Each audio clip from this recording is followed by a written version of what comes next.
24 hours news channel હવે જોઈએ અગત્યના સમાચાર। વડોદરા શહેરમાં આવેલ સયાજી હોસ્પિટલના તાત્કાલિક વિભાગ ખાતે પીવાના પાણીનો વેડફાટ। વડોદરા શહેરમાં આવેલ સયાજી હોસ્પિટલના તાત્કાલિક વિભાગ ખાતે પીવાના પાણીનો વેડફાટ। વડોદરામાં પાણી લાઇનની લીકેજની સમસ્યા તંત્રના માથાના દુખાવા સમાન બની હોય તેમ એક બાદ એક જગ્યાઓ પર પાણીની લાઇનોમાં લીકેજની સમસ્યાઓ સામે આવી રહી છે। ત્યારે શહેરની સયાજી હોસ્પિટલમાં બુધવારે પાણીની લાઇનમાં ભંગાણ પડતા પાણીના દ્રશ્યો સર્જાતા હતા। વડોદરાની સર સયાજીરાવ જનરલ હોસ્પિટલમાં હાલમાં જ નવીન રોડ રસ્તા બનાવવામાં આવ્યા છે તેમજ નવીન પાણીની લાઇનો નાખવામાં આવી છે, પરંતુ સયાજી હોસ્પિટલમાં છેલ્લા કેટલાક સમયથી અનેક જગ્યાઓ પર પીવાના પાણીની લાઇનો લીકેજ થઈ રહી છે।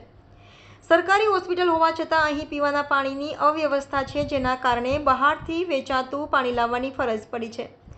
ઘણી વખત તો એવા દર્દીઓ સારવાર લેવા આવતા હોય છે કે તેઓ પાસે ભાડા ખર્ચવાના કે બહારથી એક ટંક ભોજનના પણ પૈસા હોતા નથી। તેવા લોકો ક્યાંથી પાણી મેળવી શકે? સર સયાજીરાવ ગાયકવાડે લોકોની સુવિધા માટે આ હોસ્પિટલ બનાવી હતી, પરંતુ તેની સાર સંભાળ રાખનાર અધિકારીઓને હાલ તેમાં બેદરકારી દાખવતા હોવાનું લાગી રહ્યું છે।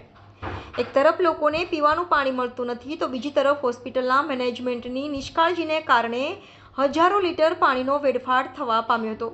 મધ્ય ગુજરાતની સૌથી મોટામાં મોટી હોસ્પિટલ જે સર સયાજીરાવ જે હોસ્પિટલ છે, આ હોસ્પિટલની અંદર હાલમાં કેટલીક ગંભીર બેદરકારીઓ જોવા મળે છે। જેમ કે હાલમાં તમે જોશો કે અહીંયા ગાડી જે પુષ્કળ પ્રમાણમાં પાણી વેડફાટ થઈ રહ્યો છે, સાથે જે કહેવાય છે કે જે તાત્કાલિક વિભાગ છે, તાત્કાલિક વિભાગની બહાર જ જે ગટરનું મળમૂત્રવાળું પાણી છે કે પીવાનું શુદ્ધ પાણી છે સમજાતું નથી, પરંતુ પુષ્કળ પ્રમાણમાં જ્યારે પાણી નીકળતું હોય એટલે ખાસ કરીને વડોદરા શહેરમાં એસએસજી હોસ્પિટલના જે સુપ્રિન્ટેન્ડન્ટ સાહેબ છે અહીંયા સાહેબ, તેઓને અમારી આપના મીડિયાના માધ્યમથી અપીલ છે કે જે કોન્ટ્રાક્ટરો જે કામગીરી કરી રહ્યા છે, આ પોકળ કામગીરી કરી રહ્યા છે, એના કારણે પાણીનો વેડફાટ થઈ રહ્યો છે। એટલે ખાસ કરીને જે આ પાણીનો વેડફાટ થયો છે તેને તાત્કાલિક ધોરણે બંધ કરવામાં આવે અને આવા કોન્ટ્રાક્ટરોને બ્લેકલિસ્ટ કરવામાં આવે તેવી મારી ખાસ માંગણી છે।